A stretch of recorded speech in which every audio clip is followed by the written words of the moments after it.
From the great state of Texas, Mark Davis country, no less. It's Congresswoman Beth Van Duyne of the 24th District. Good to meet you, Good to Congresswoman. see you. Love Mark Davis. Yeah. We were just talking a little while ago about my colleague and friend Mark Davis and the good people of Dallas, Texas, where we broadcast each and every day. You appear on local radio in Dallas pretty regularly and value it, and I We wanted try people to know that. Yeah, no, absolutely. I have been a local elected official. So I started out in city council back in 2004.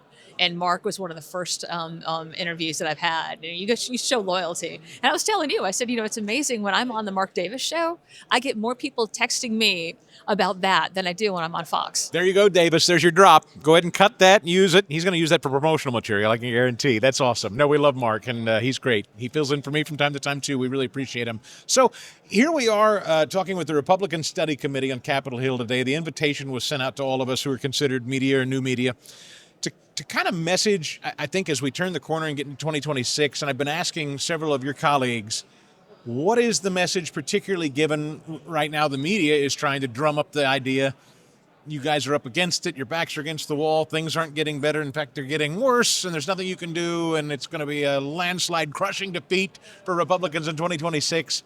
That's the narrative. You say what? Yeah. I say you've actually got adults in the room right now that are trying to unravel the problems that have been, building up over the last several decades under Democrat leadership.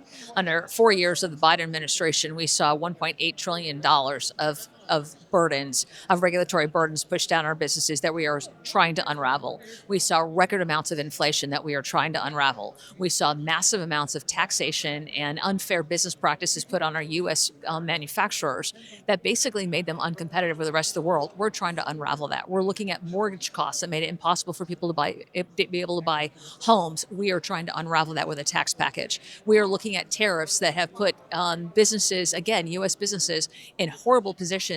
We are trying to make that more fair. We are looking at tax positions over the Biden administration that took more money out of people's pockets, that increased inflation, and we're trying to put money back into people's pockets. So I think under the Trump administration, what they've been able to do, working with a Republican majority in the House and in the Senate, what we have been able to do in the last 10 months is remarkable. Now, people are not going to feel it immediately, because when you added trillions of dollars onto our deficit, that takes a toll. I mean, for 4 years, they're running up a credit card debt that we're now having to pay off. Yes. We warned about this, for forever. We're looking at healthcare, which is healthcare versus healthcare. Insurance is a much different thing, and we are looking at ways that people could be able to get better healthcare, holding insurance companies accountable. Those are all the things that we are focused on. These are everyday meat and potatoes issues that working families are struggling with.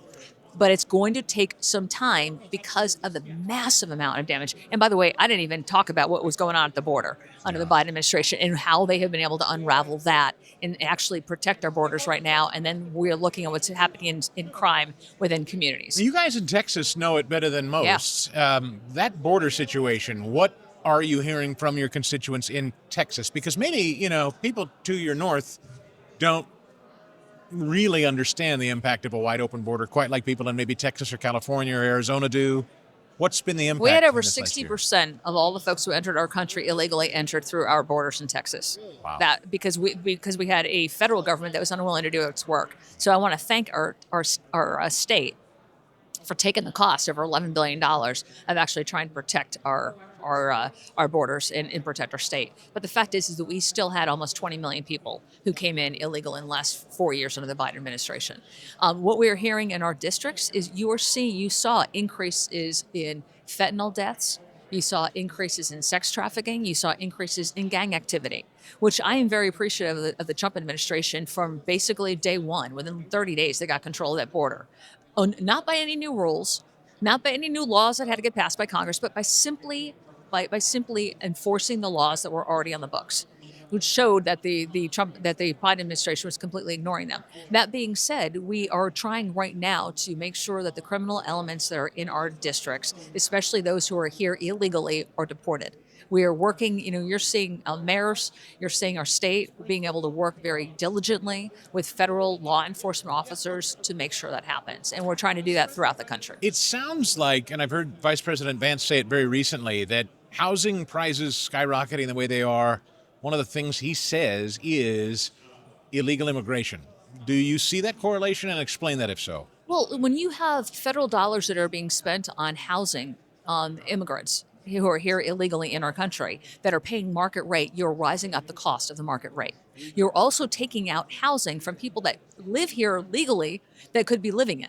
And instead, you're putting people who are here illegally in those housing because we already have a housing shortage. We know that. So, yes, absolutely. When you get 20 million people that you're bringing in and you're having to figure out where they're going to live, and then you're having federal dollars have to pay for that, that is absolutely driving up the healthcare costs or housing costs. Another thing that drives up the healthcare housing costs is regulatory issues in costs of taxes and permitting fees. And it's amazing when you start thinking about some of the most expensive areas in the country that for housing, they're really the local and the state taxes that they've got, the permitting, how difficult that they make it, whether or not that's San Francisco, New York, Washington D.C.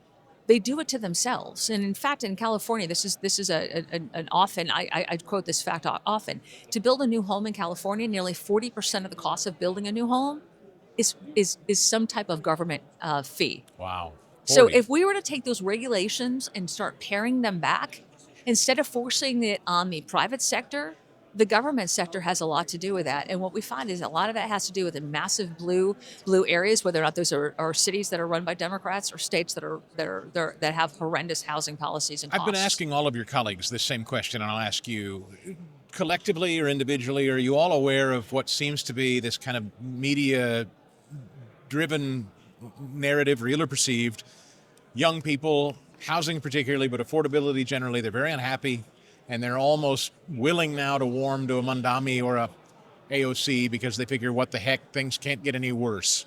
That's a theme I hear. Whether that's real or perceived, I don't know. But are you hearing that, and can you message against it if so? When you're having a hard time finding a job that actually pays the bills, and you're having somebody who's going to promise to be able to pay for free busing, free housing, free healthcare, free education, that can sound very appealing. But the problem is that somebody's going to end up paying for it, and our youth right now are the ones who are going to end up paying for it because that sticker shock is going to be paid for them in taxes for the rest of their lives. So nothing is free. This individual down in Tennessee today, as we speak, that race tighter than I think many in the Republican Party would like it to be.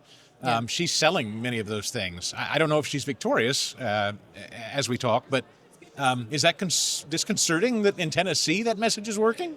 And again, I think right now you got two campaigns that are fighting. I don't buy polls. Yeah. I buy actual election results. Let's see what the election looks like. Yeah. What the numbers look like. But the fact that is resonating again, people are having to pay more money right now than they ever have for food.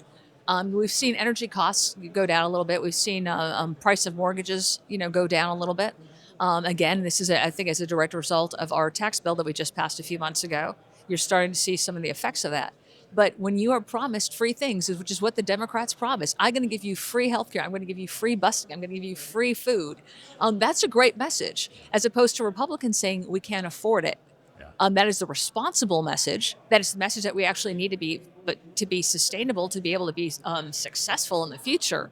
But it's not a message that you want to hear when you're struggling to try to pay your bills. Yeah, Rush says it's hard to run against Santa Claus. I remember the great Rush Limbaugh used to always say it's hard to run against Santa Claus. Yeah. Congresswoman, it is a real pleasure to meet you. I hope you'll come back on the show. I know people in Dallas and your larger district would love to hear from you anytime you can. I love it. Merry Christmas if I don't Merry see you Christmas before to you. then. Thank you.